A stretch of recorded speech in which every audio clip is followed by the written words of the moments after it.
Hi my loves, in today's video, we will going to have question and answer about the evil's eye. So, sasagutin natin yung mga tanong doon sa ating comment section, yung mga nagtatanong natin dito sa ating community,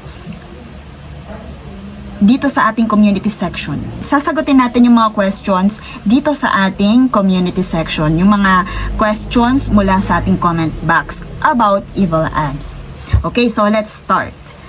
So, ito ay from Mercy. Pwede po ba sabay na isuot ang evil eye bracelet and black mantra bracelet? Okay, so thank you Mercy for typing your question. So, doon naman sa paggamit ng evil's eye, masasabi natin na iyan ay safe na i-partner kahit saan. Kasi, kung mapapansin natin, trendy na ngayon yung mga lucky charms na may evil sa eye, di ba? So, how much more pa na sa black mantra bracelet? Kasi, yung black mantra bracelet, it is intended for protection. Ganon din sa evil sa eye. Dahil ang hinaharness natin dito sa evil's eye bracelet is to protect us from jealousy and evil's eye. So, okay lang po siya na gamitin ng magkasabay. Okay po? Ayan. Mula naman kay Lorraine. Ayan. So, saang kamay po ba dapat isuot ang evil's eye protection? Ang evil's eye naman ay masasabi natin kung ano yung intention mo na ma-receive from evil's eye. Okay, so speaking of ma-receive, yung classic na evil's eye, yung kulay blue, ay usually isinusuot talaga yan sa left hand natin. So, ang intention natin dito is para ma-receive yung kanyang blessings na tayo ay gabayan and protektahan. Kumbaga, para maka-receive tayo ng blessings from that amulet. So, meron naman mga sabihin natin naka-incorporate ang kulay. So, kagaya na lang nito. Our red evil sa eye. So, bakit siya nandito sa ating right hand? Kasi since ang red ay very dominant ang kulay niya, ang red ay masasabi nating bukod sa protection, meron na ding sending back to evil sa eye. Ito is available nga pala by the way sa ating shop. Ito yung isa sa mga powerful nating merchandise doon, the red evil eye. Again, hindi lang siya basta for protection, pangbalik kasi siya. Okay? So, kung mapapansin nyo, nandito siya sa aking dominant hand, which is the right hand. So, pag sinusunod natin dito yung rule na kung saan pag left hand, yun yung receiving, and pag right hand, yun yung releasing. So, bakit siya releasing? Bakit natin nilagay dito sa right hand? Since na siya ay nagbabalik ng mga evil's eye and negative energy na ibinato sa'yo. Okay? So, depende siya sa kulay. In other words, kung ang mga kulay ng evil's eye ay black, red, yan yung mga powerful na evil's eye natin na pwede natin mabili kahit sa ang mga metaphysics shop. And yun nga, pwede natin yun ilagay sa right hand, sa dominant natin. Kasi kung ang ating evil's eye ay masyadong malakas, dapat siya ay nasa right hand. Okay? So, next question. Okay, so next question is from Carmelita. Ask ko lang po kung masama po ba iregalo ang evil eye. Okay, so thank you for asking kasi may iba talaga na nako-confuse. Pero ang evil's eye natin, masasabi natin walang masama kung ireregalo. Kasi ito ay isa na rin sa nakahanay as lucky charm kasi nga for protection siya. So sinasabi na maswerteng iregalo to para sa iyong loved ones kasi ito ay isa na rin sa mga lucky charms for protection, di ba? Masasabi natin lang na maiko-consider lang nating masama yan iregalo kung iyan ay used na. Kumbaga, may nakaprogram na ibang energy or lumang energy sa kanya, kaya siya masamang ipangregalo. Pero kung ang ipangregalo nyo ay newly purchased na nakaprogram sa kanyang rightful owner, which is yung niyang reregaluhan mo, walang masama doon at iyon ay sinasabi or kinukonsider na pag ikaw ay nagregalo ng mga lucky charms na pampaswerte, ay masaswertehin ka pa. Yun ang kasabihan nila. Okay? So, next question tayo. So, ito naman ay mula kay Jose Marie. So, may visa po din po kahit mabili sa online yung evil eye. Lahat kasi ng pangpaswerte at protection Okay. So dito ay tinatanong ni Jose Marie kung may bisa ba yung mga Lucky Charms, yung mga Evil sa Eye na yan, kung mabibili mo siya online. And masasabi natin, tinatanong din niya kung effective daw ba yun kung sa online mo nabibili. Yes, ang sagot doon kasi kagaya na lang din ng shop natin, yung metaphysical shop natin, iyon ay nakaprogram, cleanse and bless siya to its rightful owner. So, ibig sabihin, kung ikaw yung bumili, kung ano yung intention mo, kung bakit mo pinurchase yun, pwede mong i-PM si seller, yun yung ipoprogram doon sa Lucky Charm na yun. So, safe siyang gamitin kahit sa online shop. Pero make it sure na maging wise tayo sa pagpili ng ating metaphysical store. Kasi yung iba, kaya hindi siya nagiging safe dahil hindi talaga siya cleansed and blessed. Okay? Mararamdaman mo naman sa isang mga crafts kagaya ng mga nabanggit natin na to na dumating pa lang sa'yo, meron ka ng ibang pakiramdam. Okay? So, nangyayari yun na parang i-ina-align na yung energy ng Lucky Charm. Kasi ang usapan natin dito, hindi lang siya basta, sabihin natin, accessories, hindi lang siya basta masasabing item or product. Ito ay cleanse and blessed, nakaprogram para sa kanyang rightful owner, which is yung nag-purchase. So, parang kumbaga, energy exchange yun, pero meron tayong mga legit talaga, kagaya ng shop natin, na nagbe-bless talaga ng mga Lucky Charms. Meron din tayong mga testimony about sa mga ganyang, about sa ating mga online purchases, yung ating mga naging client before, na talagang nakaramdam sila ng iba once na dumating sa kanila yung product. So, ganun din, pag sa talagang legit na metaphysical store natin nabibili yung ating mga Lucky Charm. Kasi kung iyan ay yung sabihin natin mass produce, dun yung mapapansin yun eh. Kung iyan ay mass produce, of course, hindi na yan ma-i-bless pa nung seller. Lalo na yung mga parang i-import lang natin, yung talagang sabihin natin 10,000 sales, yung may mga ganon, mass produce yun. So, hindi, kumbaga, makina yung talagang gumawa and sabihin natin in-out lang, kumbaga, sa kanilang storage yung mga crafts or yung mga items. Pero pag sinabi natin crafts kasi, dun mo din mapapansin na iyan ay dumaan talaga sa kamay na nagbe-bless, okay?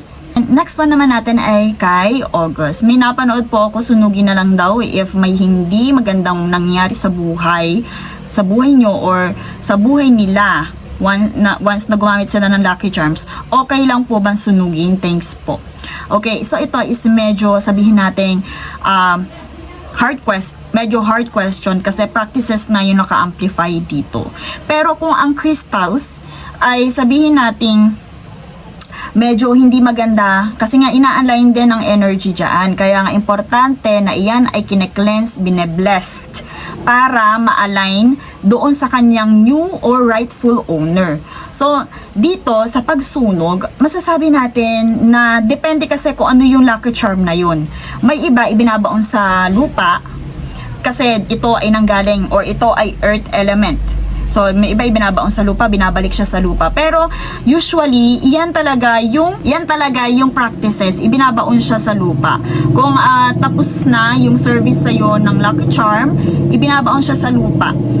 Pero yung sa mga pagsunog kasi, iyon yung, sabihin natin, yung merong mga nakaprogram na old energy. Sabihin natin yung mga used clothes, yung mga ukay-ukay, yun yung mga talagang sinusunog para matanggal na, ma-dissolve na mismo yung old energy na nandoon. Para matanggal na yung old energy na nakaprogram doon. So, yun yung kadalasan yung napapanood natin sa movie, yung pag may nagbigay sa'yo or nakabili ka ng mga used items, yun yung kadalasan sinusunog. Pero pag ganito mga Lucky Charms, ibinabalik siya kung saan siya nanggaling, which is sa earth element.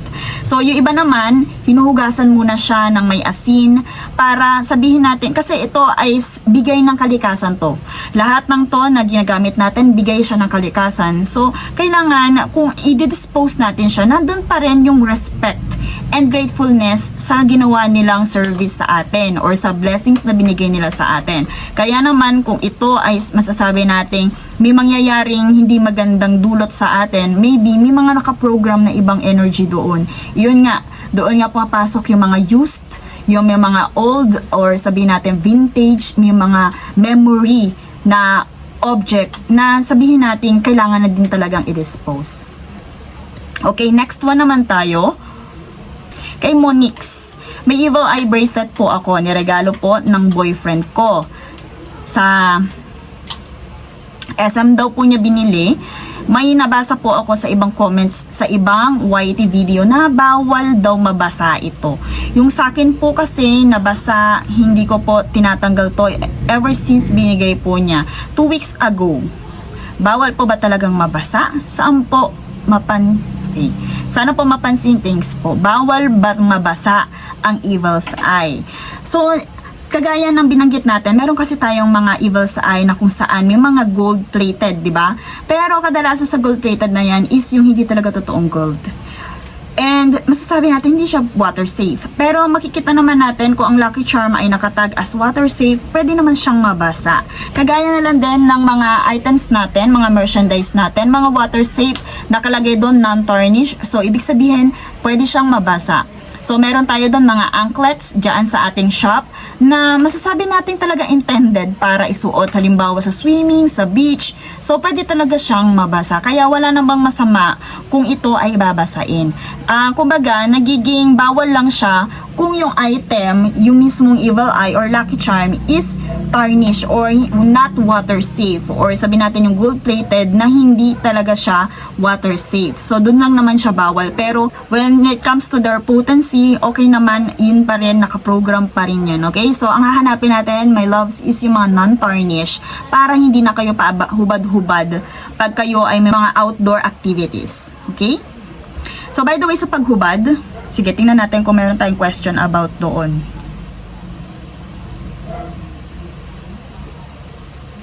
Okay, mula kay Clarissa, anong klase po ng asin ang pwede gamitin at paano po i-bless ang mga lucky charm and evil's eye? Okay? So, sa klase ng asin, wala tayong pinipiling klase ng asin. Kahit sabihin ito yan ay rock salt, iodized salt, basta iyan ay asin. Okay? Kahit iyan ay Himalayan salt, iyan ay masasabi nating napaka-powerful when it comes to cleansing the bad energy, negative energy, and old unwanted energy. Kaya naman, kung kahit anong klase ng asin, pwede siya. So, sa pagbe-bless, ano yan eh? Sabihin natin, iyan ay may pagka-ritual sa pagbe-bless. Pero pwede nating sabihin kung malakas ang manifestation skills mo, pwede mong i-program mismo yung lucky charm na nabili mo. Okay? Habang sabihin natin, habang may mga 5 elements sa paligid kang ginamit, like candle, yun is may symbol sa fire, like incense, ayan, sa air element. Kumbaga, kung malakas ang manifestation mo, lalo na during new moon, pwede yun, pwede naman siyang i-bless ng ganon. Kaya naman meron tayong mga practitioner talaga when it comes to pagbe-bless, pagke-cleanse, at pagche-charge ng mga lucky charms. Okay, so next one naman tayo from Drainel. Good AM po. So, tanong ko lang, simula po nung binigyan ako ng evil eye bracelet at charms na lalagyan daw ng pick namin ng GF ko, puro bad luck na nangyayari sa akin. Nagkasakit, na aksidente, nasira, mga gamit. May way po ba para matanggal tong bad luck? Note, may dasal po siyang ginawa dun sa items before binigay sa akin. Okay, very good question from Drainel kasi marami talaga nakakaranas din ng mga ganyan. Kaya naman, speaking of practitioner, so make it sure na pipili tayo ng mga practitioner na sabihin natin into spirituality talaga, okay?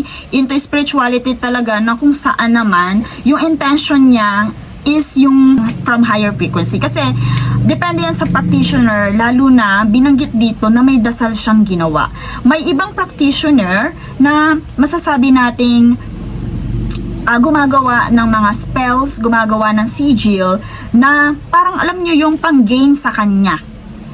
Okay? So, yon ay kaiba dun sa spirituality na kung saan nag-activate, nagmamanifest ka, nag-harness ka para i-program doon sa iyong lucky charm. So, make it sure na pag may mga dasal na ganyan, make it sure maiintindihan siya. Kasi, kagaya ng sinabi ko, merong mga sigil, ayan, kagaya ng ipapakita natin sa screen, minsan hindi natin naiintindihan kung ano ibig sabihin nun, di ba? Kasi naka-program yun. So, make it sure, as per personal advice ko lang, kung gusto mong gumawa or gumamit ng sigil, ikaw na lang yung may gawa kasi alam mo kung saan nanggaling yon, alam mo kung ano ang ibig sabihin nun. Unlike doon sa mga prayer na hindi natin naiintindihan. Kasi minsan nga, hindi din natin alam kung saan naka-align yung energy ng mga practitioner na ganon. So, dito, meron din isa pa na reason kung bakit nangyayari to. Maaaring hindi siya bad luck, pero i-consider siya as bad luck.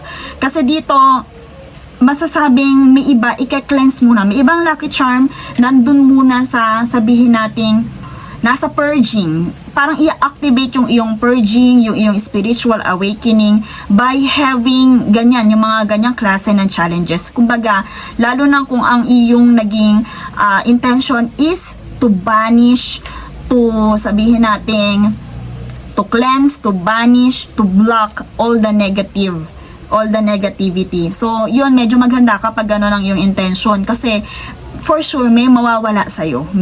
Even sa relationship, di ba? Pag halimbawa na lang, ang iyong wini-wish is to banish negative energy, to banish the deceitful energy, tapos biglang magbe-break kayo ng ka-relationship mo kasi nga yung pala ang nagkukos ng negative energy, may mga ganun. So iyan naman yan sa mga example natin. Yan, may mga nasirang gamit, and yun, may iba talaga na mga sabihin nating malalakas na lucky charm na kung saan inuuna mo na yung purging. Itatanggalin mo na lahat kung ano man yung mga unwanted doon sa inyong manifestation or yung mga nagkukos ng blockages. Kung hindi aligned ang energy, my loves, make it sure, yun nga, kung hindi aligned, baka hindi kaya din ang energy, maaaring hindi align ng energy, maaaring mataas masyado or mababa yung pinagkunan, yung nakaprogram na energy doon. So, dito kay Drainer, hindi na niya sinusuot. And yun nga, kung naman iyan ay nangyari after mo isuot ng mga, let's say 1 month, pwedeng naipon doon. Kasi, ang evil's eye, kung mapapansin natin, maraming tumitingin dyan. Marami na encounter. Kaya naman, kung halimbawa, matagal mo siyang ginamit, pero hindi mo siya na-cleanse, nandun yung possibility na naiipon yung negativity. So, lagi dapat nating maging habit na i-cleanse natin yung ating mga lucky charms, especially yung ating evil's eye. Kasi nga, iyan ay may mga naiipon na nasagap nilang energy. Okay? And, okay, dito naman kay Dagstan. Okay lang ba bumili ng evil eye pang sugal? So, kagaya ng binanggit ko, mga binabanggit ko, ang evil's eye ay intended for anti-jealousy, pwede din doon sa mga negative energy and for protection. Kaya naman, kung bibilin mo yan pang sugal, so parang ang intention mo doon is para tumama ka, right? Pero may iba din na gumagamit nito kasi yung mismo mga kalaban mo, yung nagbibigay ng negative energy sa'yo. Okay?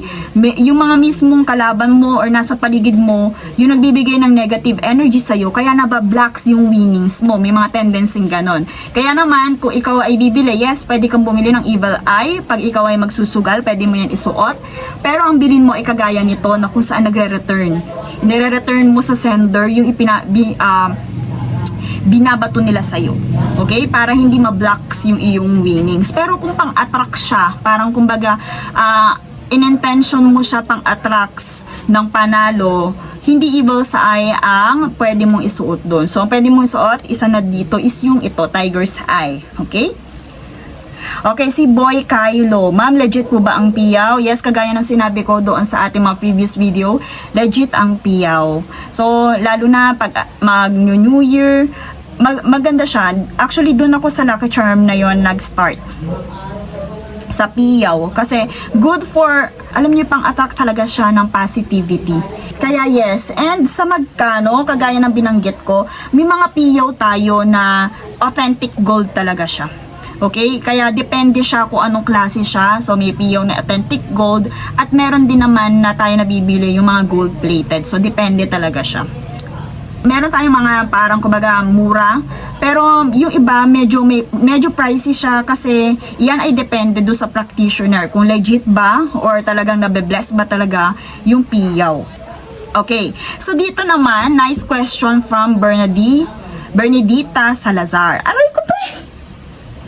Nice question. Okay. So, dito, kahit anong evil eye po ba, ma'am, may original stone po kasi at may hindi. Okay na rin po bang gumamit kahit hindi original? May visa din po ba ito? Salamat po and God bless. Okay, God bless you too, Bernadita. So, eto, meron tayong magiging upcoming video dyan about sa authenticity ng mga evil's eye.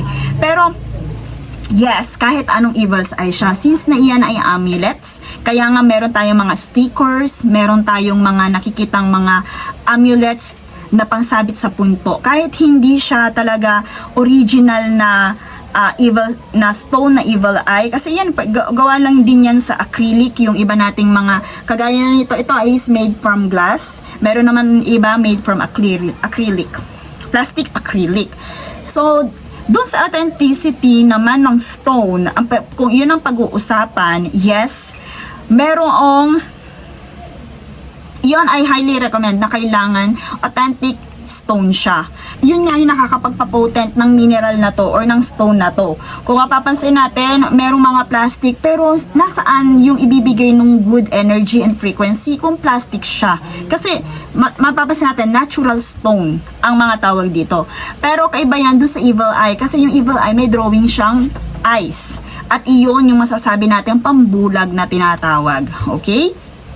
Jessel May, hello po ma'am, may tanong lang po ako. May evil eye ring po kasi akong nabili sa online. Tapos po, nung naghugas po ako ng pinggan, tinanggal ko muna at saka nilagay sa bulsa ng damit ko. Nung nagpunas ako ng mukha ko gamit ang damit ko, nahulog siya sa sahig kasi mababaw lang kasi ang bulsa ng damit ko. Bawal po ba mahulog yun? Salamat po sa sagot. Okay, so hindi naman siya bawal kasi hindi naman siya intended na ihinulog. Pero meron yung sabihin natin, let's say omen, na kailangan i-cleanse mo yung evil eye na yon. Maaaring iyon ay alala sa'yo na i-cleanse mo siya kasi nahulog siya eh.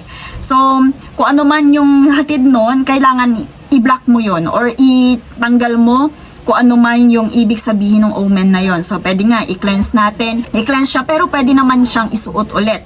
Kasi wala naman siyang, sabihin natin nahulog siya pero hindi siya nasira. So, i-cleanse lang yon dahil sabihin natin meron siyang sign. Parang pwedeng sign na meron talaga nagbato ng evil eye sa'yo, na kailangan na siyang i-cleanse, na kailangan na siyang i-shake.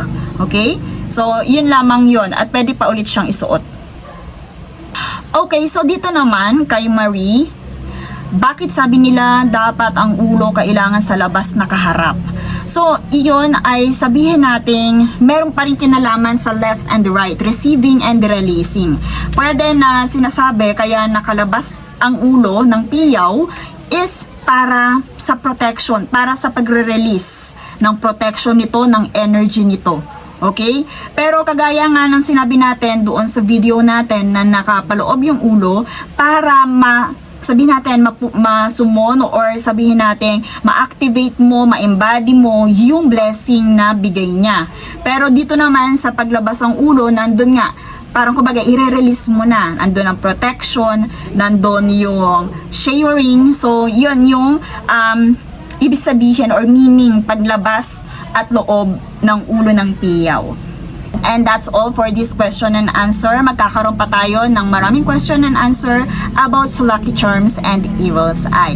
Just continue to comment down below kung meron kayong mga katanungan, my loves, okay? So thank you so much for interaction sa mga nag-i-interact natin sa ating community. Thank you, and don't forget to visit our shop. If you feel resonated with my energy, just visit our shop. Nandyan po sa ating description box yung ating shop.